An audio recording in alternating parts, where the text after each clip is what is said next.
Sudah, Suhu, silakan Suhu. Bisa. Cisanti terdengar Ah, suaranya Suhu ya? suara Ya, saya kedengaran. kedengaran. Ya, kedengaran. Silahkan Ya. teman-teman, kita karena suaranya sudah terdengar dan kita sudah mulai tenang, kita mulai. Silahkan suhu. Sudah bisa Jadi suhu? gini ya Silahkan. teman-teman, kendala pertama itu adalah mencapai ketenangan. Untuk bisa mencapai ketenangan, ini harus melepaskan semua pikiran, dari mulai keinginan menjadi tenang, semua pemikiran apapun yang terjadi atau akan yang terjadi. Kunci utama ini tenang, tapi jangan menjadi ketenangan menjadi beban meditasi. Perhatiin ya kalimatnya, kuncinya adalah ketenangan, tapi jangan menjadikan ketenangan menjadi beban dalam meditasi. Paham? Ya, kita mau tenang, tapi jangan ketenangan itu membuat teman-teman menjadi beban karena ingin tenang. Goalnya, targetnya tenang, tapi ketenangan ini jangan menjadi beban untuk malah tidak tercapai ketenangan. Kunci ketenangan, kalian akan merasa ngantuk. Kalau ngantuk, jangan timbul kekotoran batin, kesel, wah saya gagal, dan banyak lagi. Jadi biarkan itu secara alami, nanti bertahap secara alami, kalian akan bisa mengatasi ngantuk itu. Datang kekotoran batin ngantuk, kita terima dengan baik. Terima dengan senyum, oh saya bisa ngantuk. Jadi nanti bertahap, ngantuk itu akan hilang sendiri secara alami. Setelah ketenangan datang, kalau memang dari teman-teman sudah bisa mendapatkan cahaya, bisa dibantu dengan melihat dari batin sendiri, ada Buddha di depan kita. Ada cahaya Buddha di depan kita. Yang dibilang Buddha Nusati. Jadi kualitas Buddha yang sedang menjadi objek kita, yaitu cahaya Buddhanya. Nah, untuk fokus ini tidak boleh terlalu kuat dipegangnya. Tidak boleh terlalu kendor, lemah dipegangnya. Kalau lemah, hilang objeknya. Kalau terlalu kuat, objek ini pun tidak akan menjadi suatu yang bertahan lama. Karena terlalu kuat dipegangnya. Nah, untuk hal seperti ini pengalaman dari para yogi, teman-teman ini, yang rutin setiap hari.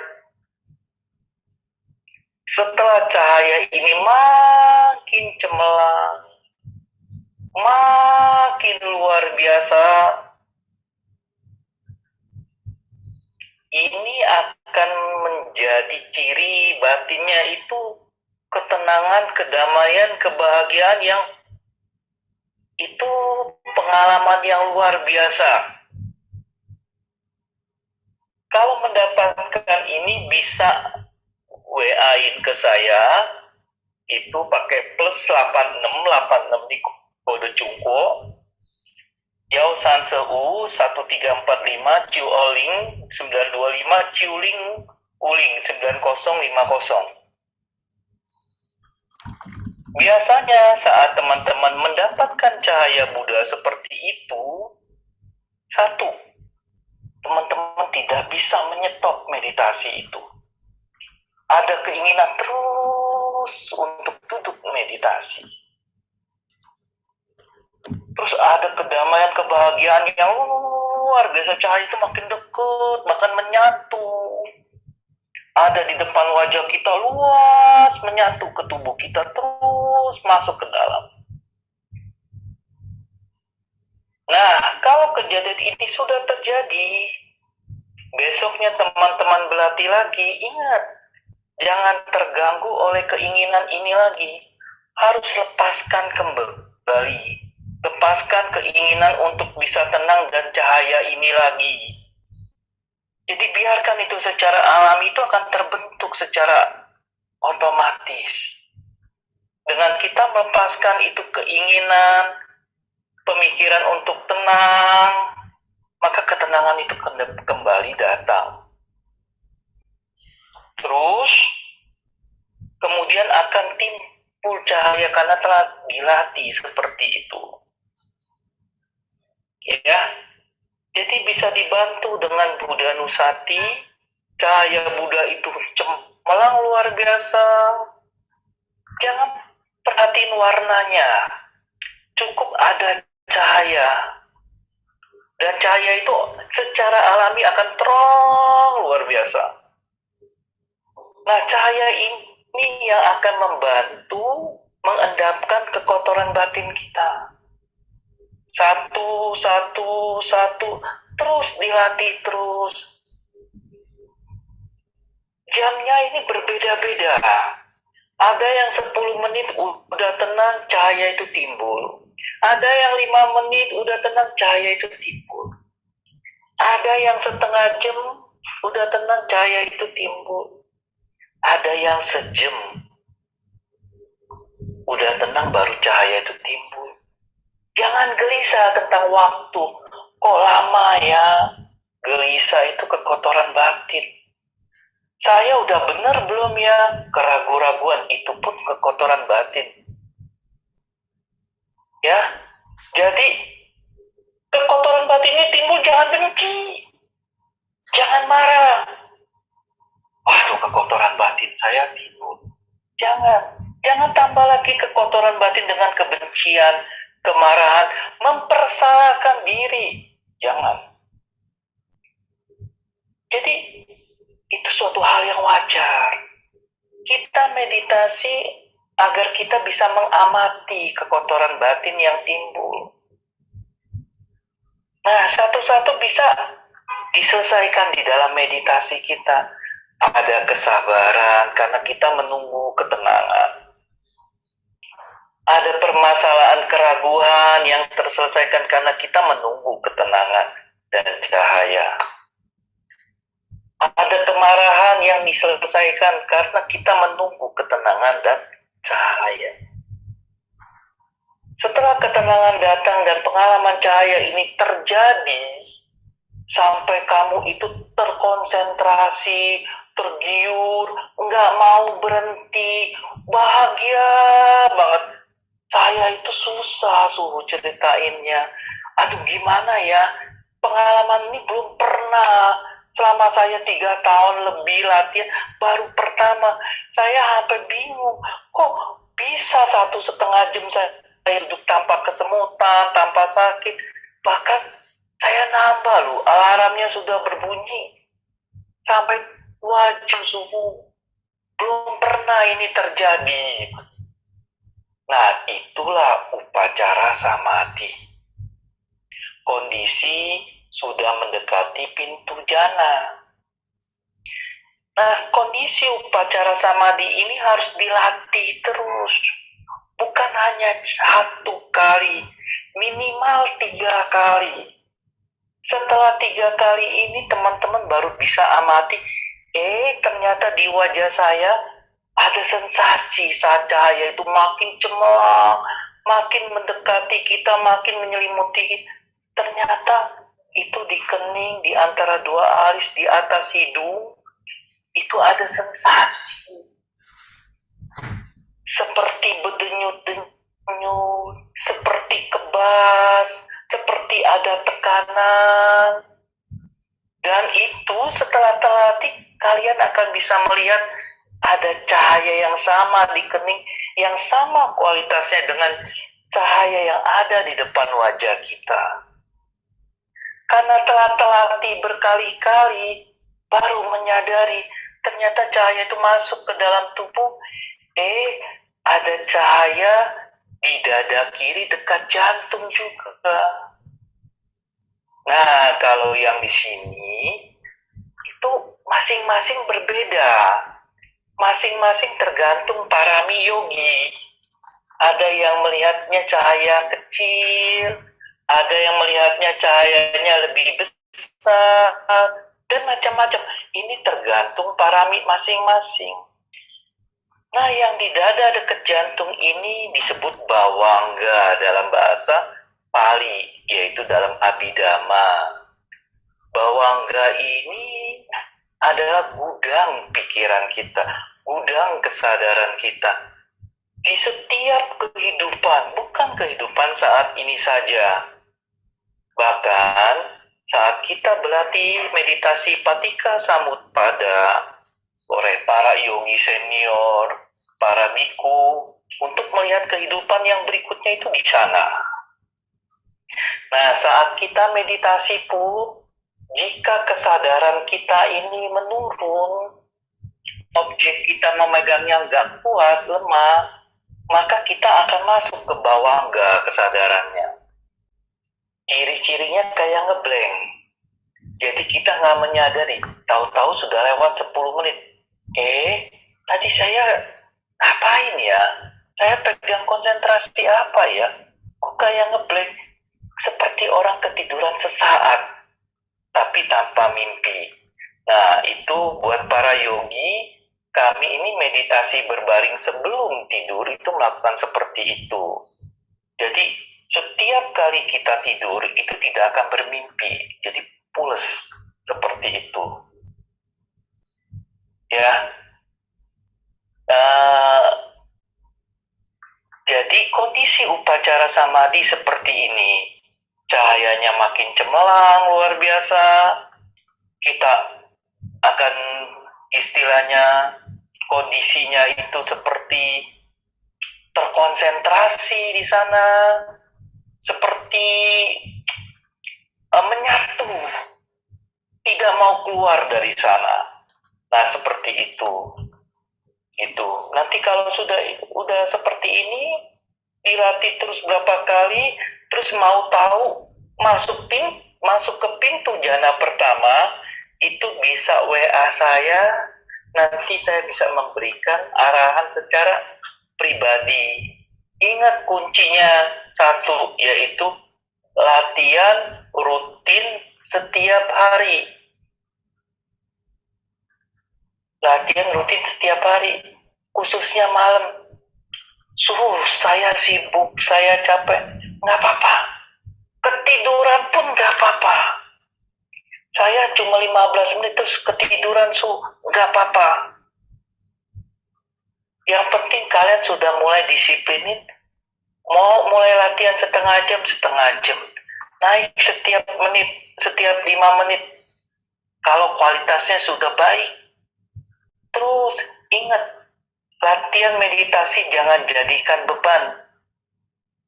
Jadikan suatu bentuk kesadaran. Manfaatnya bukan kehidupan akan datang, tapi kehidupan saat ini.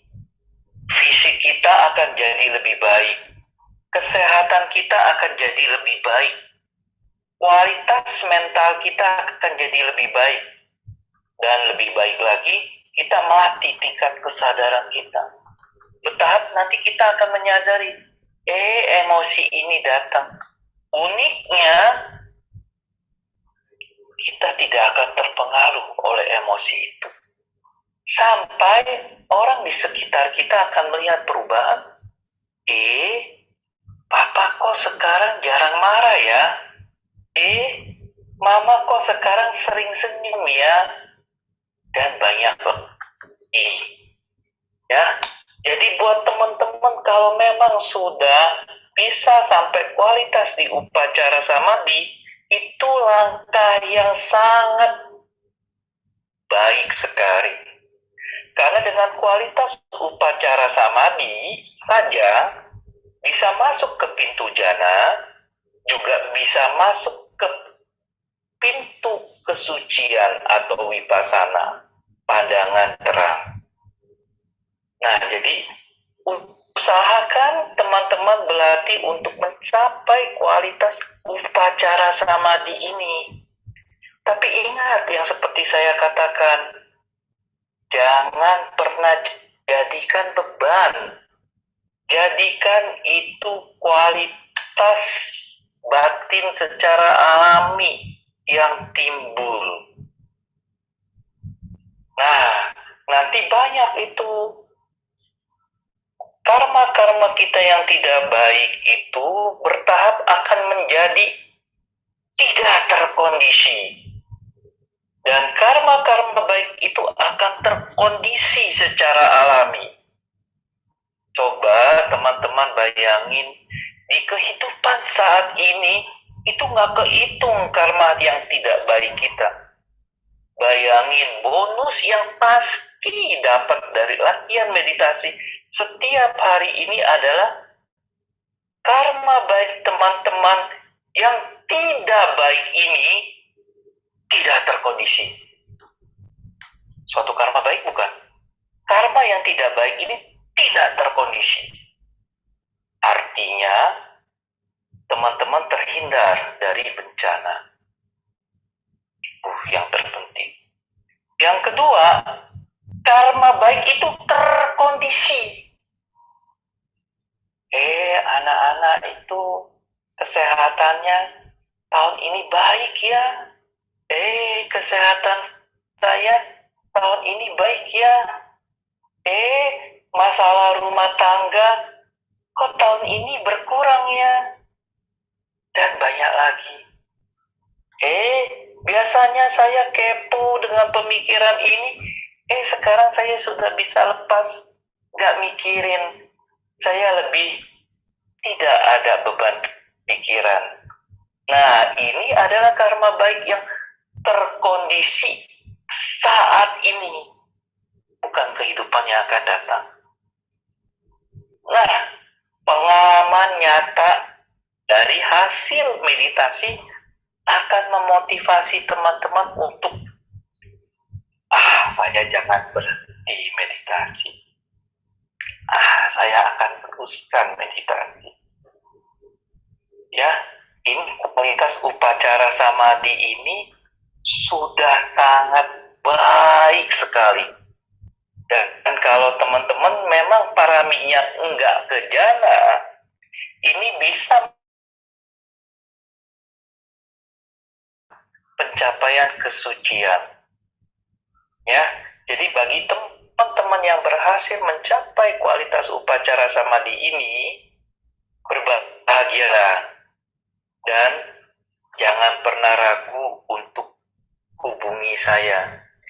Karena pertanyaan teman-teman adalah penyempurna parami saya di bidang dana, yaitu terbentuknya dana dhamma dari saya untuk kualitas parami dana saya. Dengan pencapaian upacara samadhi teman-teman, ini akan menjadi parami saya.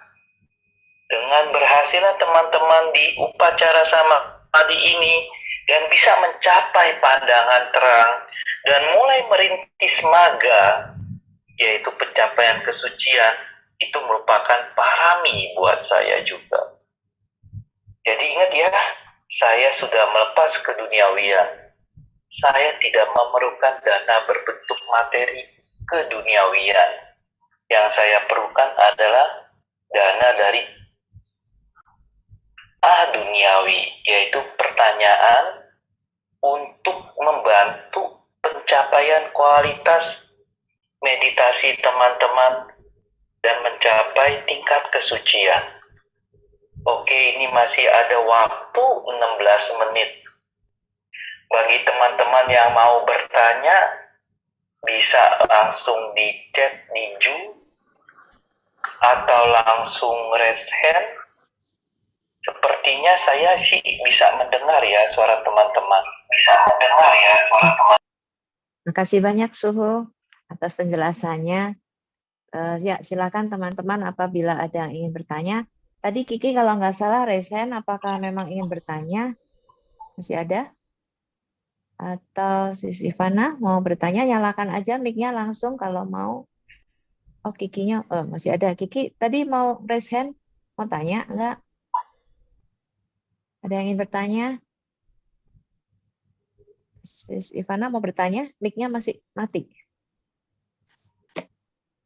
Oke, nama budaya Sepuh, salam kenal. Nama saya Ivana. Ya, oke. Saya kan juga baru latihan meditasi ya Sepuh. Saya juga sebetulnya dulu kan juga bukan Buddhis, jadi non Buddhis, cuma belajar Buddhisnya baru dari meditasi, ya kan? Nah, saya meditasinya itu awalnya meta, ya. Nah, saya sebetulnya cukup belum terlalu ngerti tentang jana, gitu. Tapi saya itu meditasi itu prinsipnya begini. Setelah saya mendalami meditasi selama kurang lebih 3 tahun ya, apakah saya salah? Jadi saya berasa meditasi itu sebetulnya bagaimana kita mengenal diri kita sendiri ya. Ini menurut saya pribadi ya. Saya kan awal meditasi itu saya nggak pusing. Saya mau sampai jana apa atau apapun itu tidak ada di dalam kepala saya gitu kan ya. Jadi saya cuma tahu meditasi itu adalah latihan pikiran, ya kan? Cuma ada latihan pikiran. Jadi saya pikir oh berarti latihan pikiran. Tapi setelah saya bermeditasi, saya berasa memang pikiran saya ternyata liar selama ini, ya kan? Nah, jadi saya tuh tidak terlalu fokus dengan pencapaian jana. Cuma saya setelah saya berlatih selama 3 tahun sebetulnya buat saya pribadi ya, yang berubah itu adalah saya berasa lebih ke dalam diri saya. Jadi saya berasa, oh dulu saya itu orangnya begini ya, dulu saya orangnya begini ya. Jadi hal-hal yang jelek itu kayak muncul dan akhirnya saya itu kayak memperbaiki diri saya sendiri. Jadi kalau saya di dalam meditasi, saya dengar Sufu punya penjelasan yang video YouTube yang dulu itu saya nggak ikut, cuma saya dengar, yaitu akhirnya kita mengamati batin. Nah, ya itu yang saya terakhir ini ya mungkin udah 1 tahun ya itu. Jadi saya meditasi tuh saya cuma mengamati batin saya dari reaksi pikiran saya sendiri. Jadi pada saat saya meditasi kan pasti pikiran muncul ya Sepuh, ada sesuatu hal yang nggak enak gitu. Tapi di situ tuh saya melihat cuma batin saya, apakah batin saya bereaksi terhadap pikiran saya. Apakah pikiran itu enak, tidak, kadang menyenangkan, kadang tidak menyenangkan. Tapi saya cuma mengamati perasaan saya, tapi cenderung itu kayak netral aja Sepuh. Apakah itu benar? Jadi saya cuma berhasil, oh, jadi saya cuma kayak bukan labeling ya. Jadi kayak, oh, ini nih pikiran saya muncul nih tidak enak. Tapi saya mengamati batin saya ya biasa aja Sepuh gitu loh. Apakah itu udah benar apa enggak? Jadi kayak meditasinya itu ya biasa aja. Jadi kayak kosong-kosong gitu aja gitu. Ya awal sih sempat pernah bosen gitu. Berasa kok meditasi.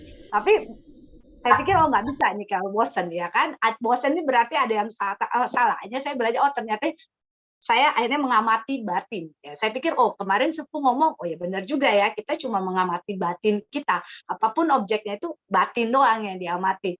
Ya tapi akhirnya membuat saya itu jadi lebih tenang aja. Itu menurut saya ya Sepuh. Apa ini salah? Ini konsep yang dalam latihan meditasi saya.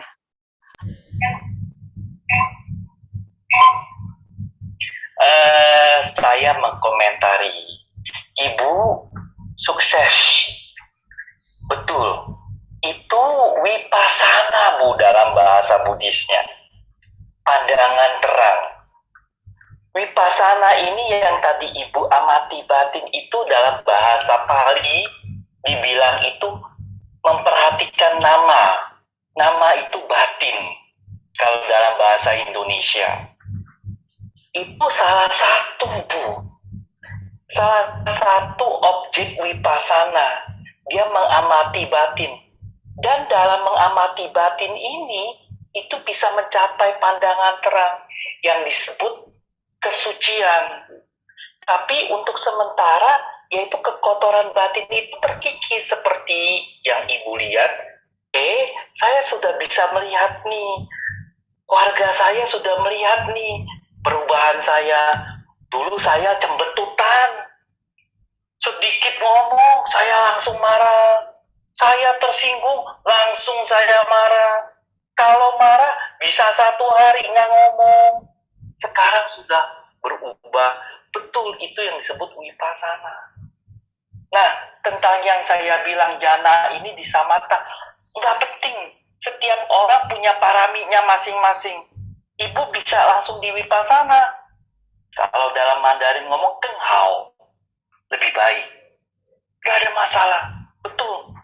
Jadi jangan pernah kita terpaku sama nama. Itu loh.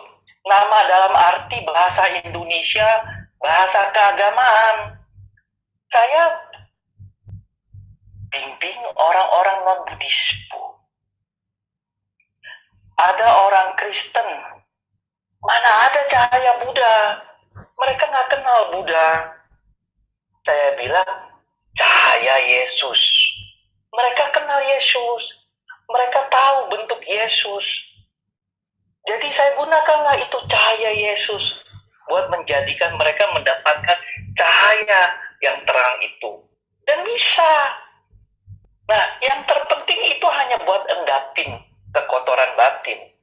Nah, ibu langsung tuh wipasana, yaitu pandangan terang.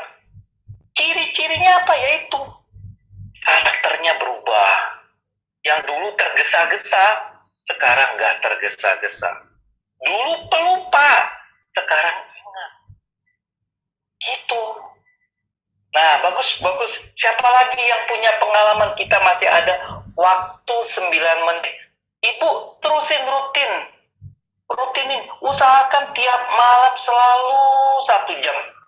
Nah, nanti ibu kan udah ada nomor WA saya tuh. Secara pribadi, WA saya, nanti saya bimbing untuk mencapai maga pertama. Nah, itu batiknya luar biasa lagi, Bu. Ibu akan jadi suatu pengalaman yang nggak pernah ibu bayangin.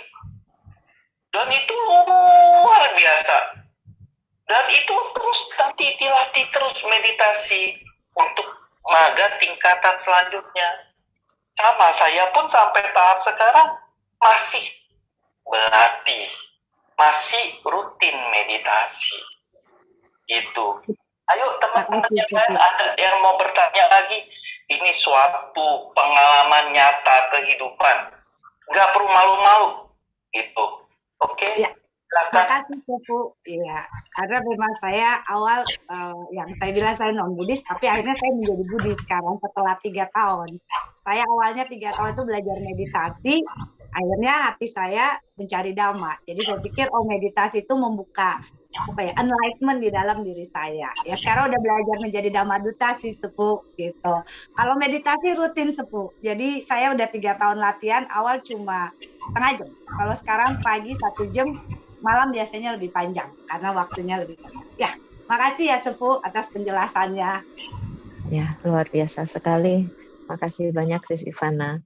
Ya, Suhu, Ivana ini waktu minggu lalu juga mengajar kita meditasi, juga sharing, sangat luar biasa sekali praktek yang harus kita tiru ya. Nah, ini ada dari Kiki bertanya, Suhu,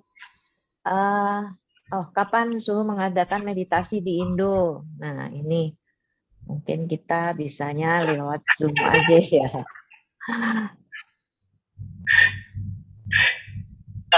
Maaf, saya kemungkinan nggak ke Indo lagi. Saya malah lebih fokus untuk menyendiri. Karena untuk tahapan dari maga pertama ke maga kedua, yaitu masih cukup untuk di dalam kehidupan masyarakat. Tapi dari maga kedua, untuk mencapai maga ketiga, nah, ini harus menarik diri dari masyarakat. Tidak mudah untuk mencapai maga ketiga ini. Apalagi maga yang tertinggi atau yang keempat. Jadi tidak.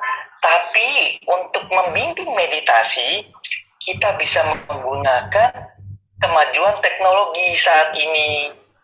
Kapanpun 24 jam adalah pengumpul parami saya membimbing teman-teman yang memang serius untuk belajar meditasi. Jangan pernah merasa, aduh saya ganggu nggak ya banyak bertanya. Aduh saya ganggu ya jam segini saya chatin suhu.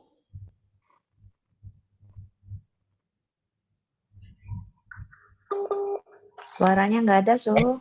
Maaf suhu, reconnecting. Menjadi kesempatan saya untuk bisa membimbing teman-teman. Itu. Jadi Jadi jangan ragu. usahakan tetap Chat saya kalau memang serius ada permasalahan apapun, saya akan membantu untuk itu. Ya, jadi memang saya tidak pernah melakukan itu. Ada pertanyaan yang lain. Waktu kita tinggal 4 menit. Silakan gunakan sebaik-baiknya kesempatan ini. Pencapaian saya akan bermanfaat.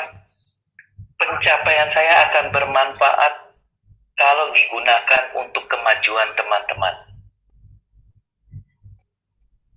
Ya, silakan ada yang ingin bertanya atau bersharing atau apa, menghilangkan keraguan-raguan.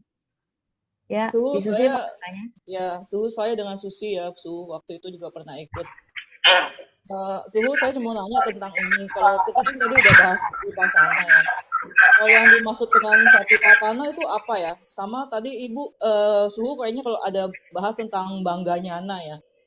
Kalau Bangganyana itu kondisi yang seperti apa ya? Jadi 2 pertanyaannya. Pertama tentang Satipatthana itu apa? Terus Bangganyana itu apa? Makasih Suhu. Oh, jadi gini. Yang Ibu tanya tentang Magajana ya. Yang Ibu tanya Magajana kan? Bangganyana. Peleburan ya kalau nggak salah ya. Istilahnya ya. Bawah Oh, apa? itu adalah proses di dalam Vipassana untuk pencapaian kesucian. Masalah ini dalam praktek meditasi tidak menjadi suatu kepentingan. Karena pada saat kita meditasi, itu pikiran harus berhenti, dilepaskan. Makin banyak teori yang ada di pikiran, ini menjadi beban pikiran. Jadi pikiran nggak akan bisa tenang. Apalagi mengamati batin. Jadi ini harus dilepas. Termasuk dalam proses yang ketenangan pandangan terang, Vipassana. Ini Vipassana, kondisinya ini jauh lebih sulit dibandingin samatha, yaitu ketenangan batin.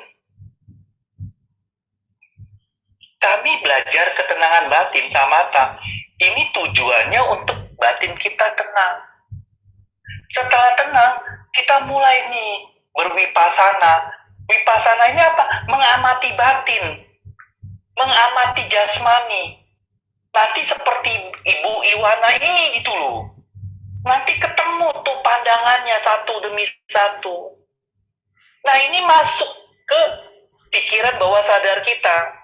Atau di dalam Buddhis itu disebut masuk ke dalam bawangga kita. Yaitu di dalam gudang kesadaran kita. Di pikiran bawah sadar kita itu masuk. Nah, nanti terbentuk menjadi karakter kita. Kita tidak akan mudah marah, emosi, dan yang lain-lain. Oke, karena waktunya udah 13.59, tinggal 1 menit, kita pelimpahan jasa ya, untuk penutupan.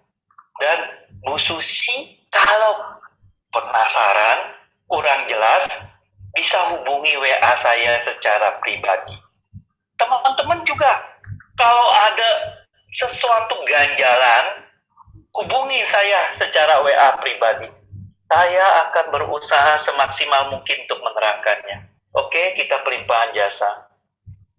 Semoga jasa hari ini, di mana kami bersama-sama bermeditasi, berlatih, dan mengkondisikan karma baik untuk kami terkondisi, untuk keluarga kami terkondisi, dan kami limpahkan jasanya kepada leluhur kami. Semoga semua makhluk hidup berbahagia. Sadu, sadu, sadu. Sadu, Maaf sadu. ya, hari ini sangat terganggu, jadi nggak bisa berlatih meditasi bersama. Dan terima kasih kepada Ko Indra atas bantuannya, bisa tetap komunikasi walaupun banyak kendala. Ya, terima kasih. Terima kasih teman-teman atas waktunya. Terima kasih banyak, Terima kasih Indra, terima kasih Terima kasih Suhu. Suhu, terima kasih Santi. teman-teman. Terima kasih banyak Sisi teman-teman Fana, semuanya. Sisi. Terima kasih Sisi Fana. Terima kasih ya teman-teman atas Sampai waktunya ketemu semua. minggu depan. Semoga Terima teman-teman kasih. punya kemajuan di dalam meditasi dan kehidupan di dalam rumah tangga. Sadu. Sadu, sadu. Sadu, sadu. Terima kasih Indra, untung ada Indra. Terima kasih Sama-sama. banyak semuanya. Terima kasih. Sampai ketemu minggu depan ya. Ya. Amit Su.